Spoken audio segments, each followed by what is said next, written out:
তুমি ওদের রক্ষা করো ঠাকুর, তুমি ওদের রক্ষা করো, যেন ভালো থাকে ঠাকুর, ওরা যেন সুখে থাকে। ওমা কি এসেছে ওরে মাহে,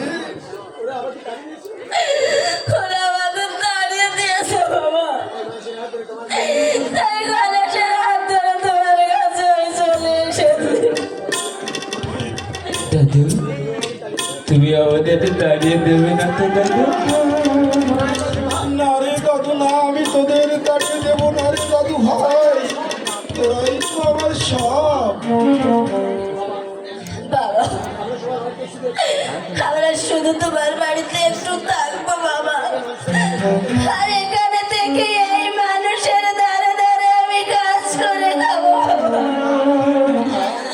না রে মা না, তোরা এই প্রকার যদি একটু খেতে পারে তাহলে তোরাও তো পারবি রে মা।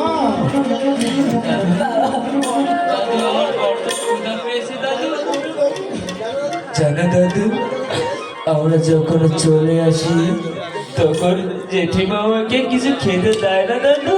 দাদু ভাই আমি আমি তো এখনো বেঁচে আছি রে দাদু ভাই, আমি এখনো বেঁচে আছি, আমি তোদের খেতে দেবো রে দাদু ভাই। চল ঘরে কিছু মুড়ি আছে তাই খেয়ে নিবি।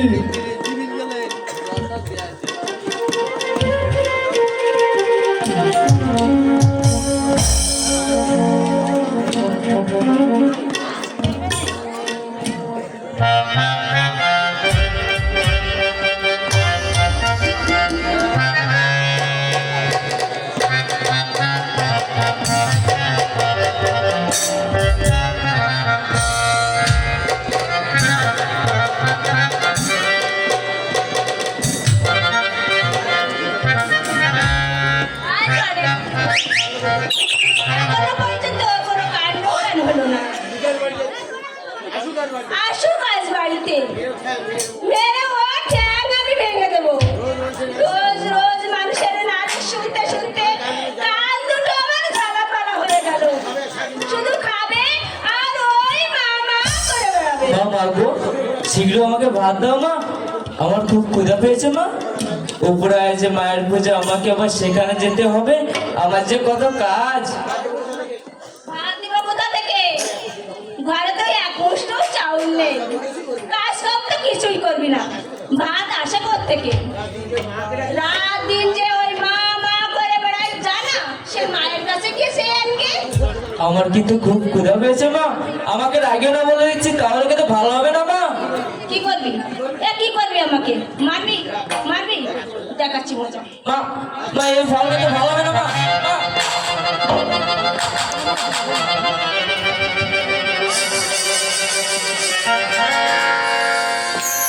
হয়েছে মা, কি হয়েছে? অমন করে চিৎকার করছিস কেন রে মা? গণেশ আমাকে মাথা ফাটিয়ে দিয়েছে বাবা। দাদু না, মা মিশা কথা বলছে দাদু। মার কপাল কেটে রক্ত পড়ছে, আরো মা মিশে কথা বলছে। ও রক্ত পড়বে দাদু? গণেশ হারামজাদা তোরে এমন শিক্ষা দিচ্ছি, ওমা, তুই কোনো চিন্তা করিস নে, ওরে এমন নিয়ে আসবো, দেখবি আর কোনোদিন দুষ্টমি করবে না। না দাদু না, দাদু দাদু আমাকে ছেড়ে দাও দাদু, দাদু দাদু আমাকে ছেড়ে দাও দাদু, দাদু দাদু আমাকে ছেড়ে দাও দাদু। তোর গণেশকে তুই রক্ষা করিস মা। দাদু দাদু আমাকে ছেড়ে দাও দাদু, দাদু দাদু আমাকে ছেড়ে দাও দাদু, দাদু এর ফল কিন্তু ভালো হবে না দাদু। দাদু ওই পুকুরে শুনে আইছে, দেখবি আর কোনোদিন দুষ্টমি করবে দাদু, তুমি বিনা দোষে আজ আমাকে ওই পুকুরে চুবালে দাদু, তাহলে আমি আজ বলে রাখছি, ওই পুকুরে আজ থেকে কোনোদিন মাছ হবে না, হবে না, হবে না। কথা। দাদু ভাই কি করলি রে, তুই কি করলি? ওরে মা, ওকে আমরা মানুষ করতে পারবো না বাবা। তুমি ওকে ওই বৃদ্ধ দাসের আশ্রমে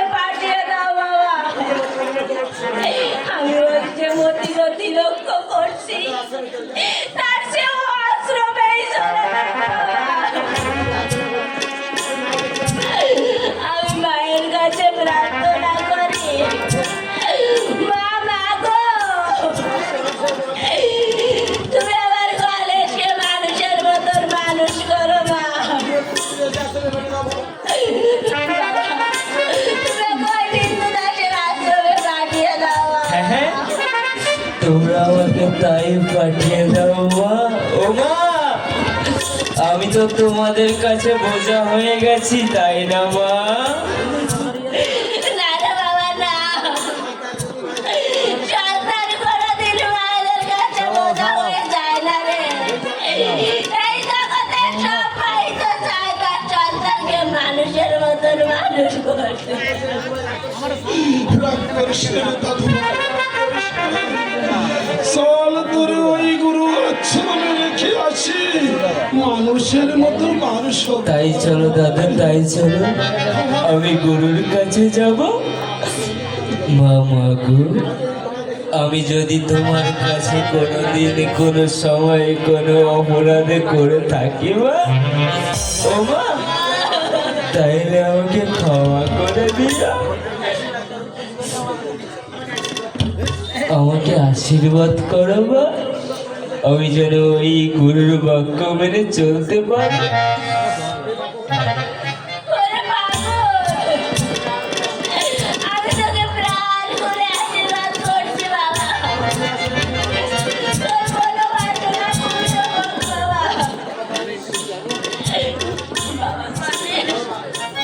বলো মা। মাঝে মাঝে এসে ওরে রাজা মাঝে দিকে একটু দেখে যাস বাবা। ওরে খোকা, এই পৃথিবীতে তুই ছাড়া আমার যে আর কেউ নেই রে বাবা। মা, অমন কথা বলো না মা, তুমি অমন কথা বলো না। ও মা, ছোটবেলায় তোমার চোখে যদি আমি জল দেখি, তাইলে আমার চলার পথ যে পিছল হয়ে যাবে মা। ওরে পাগল, আগের থেকে কিছু ভালো যদি তাকে পায়, পূর্ণ থেকে শূন্য ভালো যদি করতে চায়, আমার যদি কোনো পূর্ণতা থাকে বাবা, সেই পূর্ণতা আমি আজ তোকেই দিলাম বাবা। ও মা, আর আমাকে মায়ার বাঁধনে বেদনা মা। যাওয়ার সময় তোমাকে একটা কথা বলে যাই মা, যখনই আমার কথা তোমার মনে পড়বে, তখন তখন তোমার ওই ছেলে মাকে আঁচলখানা পেতে ধরো, দেখবে দেখবে তোমার গণেশ তোমার কোলেই আছে মা।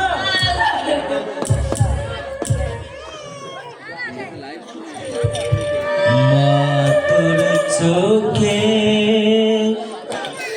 জলে পথ যে আমার পেছন হয়ে যায়, মা তোর চোখে জলে পথ যে আমার পেছন হয়ে যায়। এই গান বিনা এই সংসার আধার হয়ে যায়, মা তোর চোখে জল যে আমার পিছন হয়ে যায়।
আর চোখে জল ফেলো না মা, তুমি ওই চোখে জল ফেলে আমি যে যেতে পারবো না। তুমি চাও না মা আমি ওই গুরুর আশ্রমে যাই?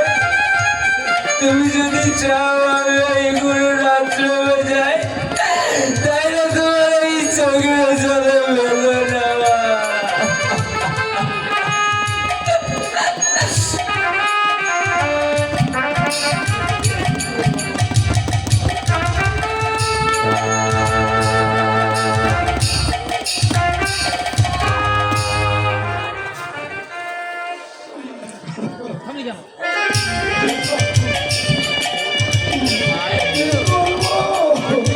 শিশু ছেলে তার মা, আমি কেমন করে ওই গরু আশ্রমে নিয়ে যাবো?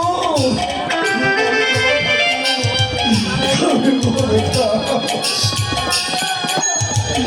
সাবধান ভাই সাব, না গেলে যে মানুষের মতন মানুষ হতে পারবি না রে দাদু ভাই। মা, সামনা করেছেন কাপড় গোছাই দে, আমি ওরে আশ্রমে রেখে আসি রে মা। আমাকে এগিয়ে দিয়ে আসবে না, চলো।